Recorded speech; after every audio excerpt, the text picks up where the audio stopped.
Vous est-il déjà arrivé de croiser quelqu'un qui argumente avec une assurance absolue alors que ses propos n'ont strictement aucun sens? Ils sont bruyants, certains d'eux-mêmes et pourtant totalement à côté de la plaque. La psychologie nous dit que ce n'est pas seulement de l'arrogance, c'est peut-être l'un des signes les plus concrets d'une intelligence limitée. Aujourd'hui, nous allons parler des véritables marqueurs, validés par la science, d'un quotient intellectuel particulièrement bas.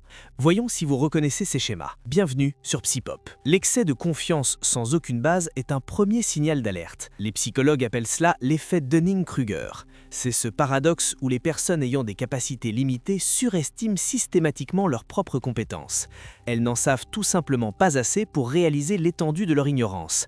En conséquence, elles s'expriment avec une autorité déconcertante. Mais dès que vous creusez un peu, la logique s'effondre. Il n'y a aucune structure derrière les mots, juste une façade de certitude pour masquer un manque de profondeur. L'absence totale de curiosité est un autre indicateur frappant.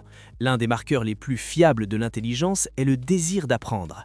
Les esprits brillants demandent pourquoi. Ils veulent comprendre les rouages du monde. À l'inverse, les profils à faible QI posent rarement de questions. Ils évitent les idées nouvelles, s'ennuient dès que le sujet devient complexe et s'accrochent à ce qu'ils connaissent déjà. Pour eux, l'apprentissage n'est pas une opportunité, c'est une menace pour leur ego. Ils préfèrent rester dans le confort de l'ignorance plutôt que d'admettre qu'il y a des choses qu'ils ne maîtrisent pas. Vient ensuite la pensée en noir et blanc. Les individus à l'intelligence limitée voient souvent le monde de manière binaire, en extrême. Pour eux, une chose est soit 100% vraie, soit 100% fausse.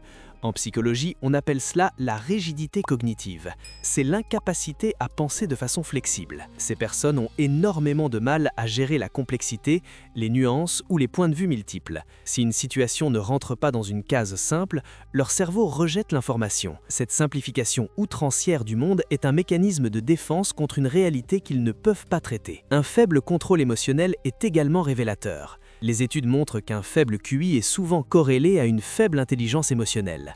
Ces personnes réagissent de manière impulsive, elles s'offusquent pour un rien et ne parviennent pas à réguler leur colère ou leur frustration. Là où un esprit vif marque une pause, analyse et répond de manière réfléchie, une personne limitée se contente de réagir.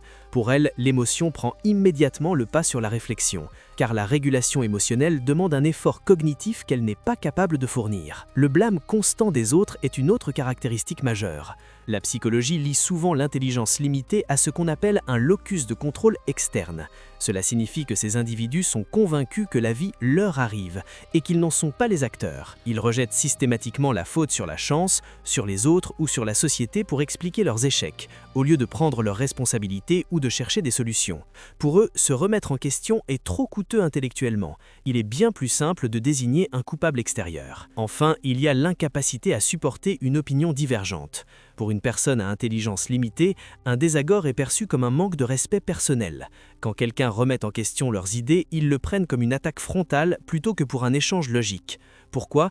Parce que débattre demande de la raison, de l'argumentation et un effort cognitif intense. Face à cette surcharge, elle bascule dans l'agressivité ou la fermeture. Raisonner demande une énergie qu'elle ne possède pas. L'intelligence limitée n'est pas seulement une question de mauvaise note ou de manque d'éducation. C'est une manière de traiter l'information, une structure de pensée. Et le plus inquiétant, c'est que beaucoup ne s'en rendent jamais compte.